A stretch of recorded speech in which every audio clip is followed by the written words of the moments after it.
प्रेम सुने गोविंद भगवान की। तो वेद व्यास जी लिख रहे हैं, भगवानाति ताराति शरदोत फुल मल्लिका बीछिरंतु मनश्चक्रे योग माया उपाश्रिता। वही शरद ऋतु की पूर्णमासी थी। आज उसी पूर्णमासी में देवर्षि नारद चलकर के कामदेव से पहुंचे। नारद जी ने कामदेव से जाकर कहा कि नारद जी, बोले हाँ, बोले आप अपने हाथ से मेरे माथे पर विष्णु जी का तिलक कर दो। किसने कहा? कामदेव ने। किससे? नारद जी। कहा कि नारद आप अपने हाथ से मेरे माथे पर विष्णु जी का तिलक कर दो। नारद जी बोले पहले कामदेव ये बताओ, तुम विश्वविजयी कैसे बन गए? अरे भाई, तुमने किस पर विजय पाई है जो तुम्हारे समान विश्व में कोई नहीं है? कामदेव बोले हमने अपनी 200 इंद्रियों पर विजय पाई है। मेरे समान इस संसार में कोई योगीश्वर, कोई ब्रह्मचारी नहीं है। हमने 200 इंद्रियों पर विजय पाई है, इसलिए हम विश्वविजयी हो गए। आप अपने हाथ से मेरे माथे पर तिलक कर दो। नारद जी मुस्कुराने कहा, कामदेव ऐसे नहीं। बोले क्यों? बोले हमने सुना है कि इस समय सबसे बड़े योगीश्वर ब्रह्मचारी हैं भगवान कृष्ण। अगर तुम चल करके ब्रजमंडल में भगवान कृष्ण से युद्ध करो, अपने काम वेदना के वर्णों से अगर कन्हैया के 10 इंद्रियों में से एक भी इंद्री तुम विचलित कर दोगे तो तुम जीत जाओगे। उस समय हम अपने हाथ से तुम्हारे माथे पर विष्णु जी का तिलक कर दूंगा। कामदेव बोले हम युद्ध को तैयार हैं। नारद जी चलो। नारद जी लेकर के भगवान कृष्ण के पास ब्रजमंडल में कामदेव को आए, जहां कन्हैया बैठा। कृष्ण से आकर के भी यशोचनम अप्रवीत कामदेव सुब्रह्मवादिनो।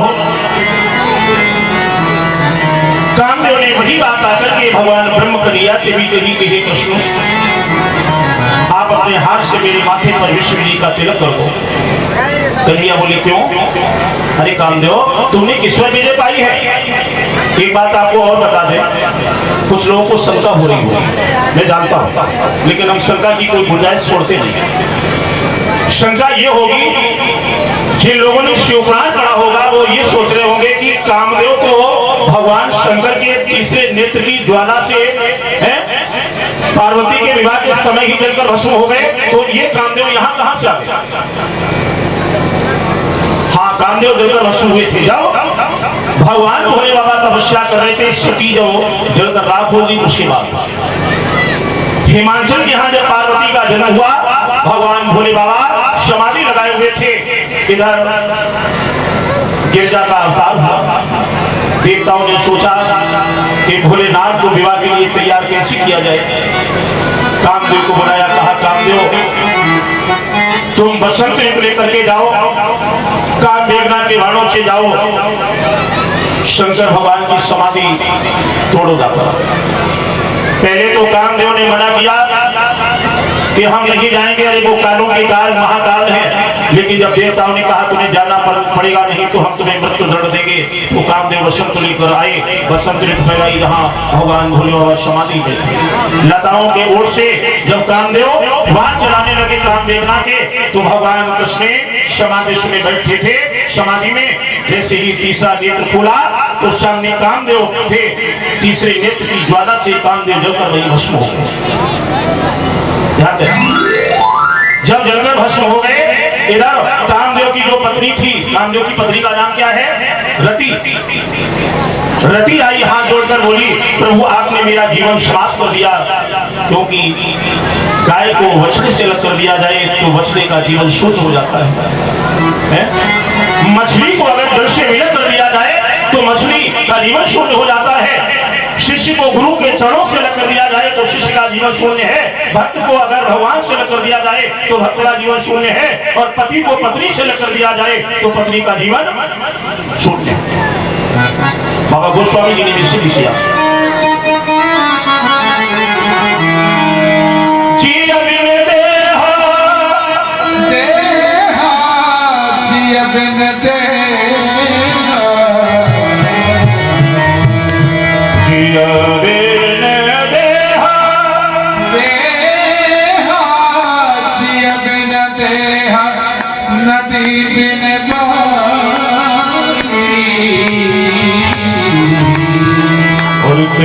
तैसे ही नाथ पुरुष बिन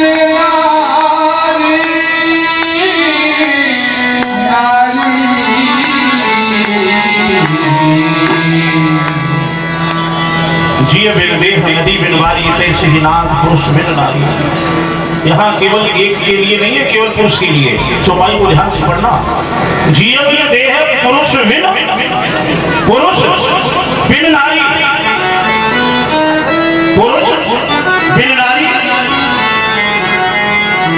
और पुरुष बिन नारी, पुरुष बिना नारी और पुरुष बिन नारी। केवल विराम का प्रयोग है, अर्थ यही चेंज हो जाता है। जैसे हम कहते रोको मत जाने दो, रोको मत जाने दो, तो इसका मतलब है कि इसे जाने ना दो रोको, और रोको मत जाने दो तो जाने दो। तो पुरुष बिन नारी, पुरुष बगैर नारी के, और पुरुष बिन नारी, नारी भी पुरुष के बगैर अधूरी है। तो यहाँ रवि ने कहा कि प्रभु तैसे ही नाथ, मेरी भी वही दशा है। भगवान भोले बाबा ने कहा कि जाओ तेरा पति हम देंगे, लेकिन अभी नहीं। रति वहां से चली गई। प्रमाण मिलता है शिवपुराण में, जब पार्वती के साथ भोले बाबा का विवाह हुआ, विवाह होकर सभी को मुंह मांगी दक्षिणा देकर के जब चलने लगे, तो उधर से देखा भगवान भोले बाबा ने एक पत्नी है लुटी श्रृंगार से फटे पुराने वस्त्र पहने रोती हुई, गिरती उठती, विवल रोती हुई, दौड़ती हुई आ रही है। भगवान शंकर ठहर गए, बोले तू कौन है? आज इस स्त्री ने आकर अपने साड़ी के पल्लू में जो गांठ लगाए है, गांठ छोड़ी भोले बाबा के सामने रखी, तो देखा उसमें जली हुई भस्म और हड्डियां हैं। भोले बाबा बोले तू कौन है? रति बोली पहचाना नहीं, मैं वही अभागिन रति हूँ, कामदेव की पत्नी। आपका विवाह हो गया, लेकिन आपके विवाह से पहले ही मेरा तो सुहाग छन गया था। आपने सभी को मन चाहा दक्षिणा दिया, यहाँ दान दिया विवाह में, लेकिन हमें कुछ नहीं मिला।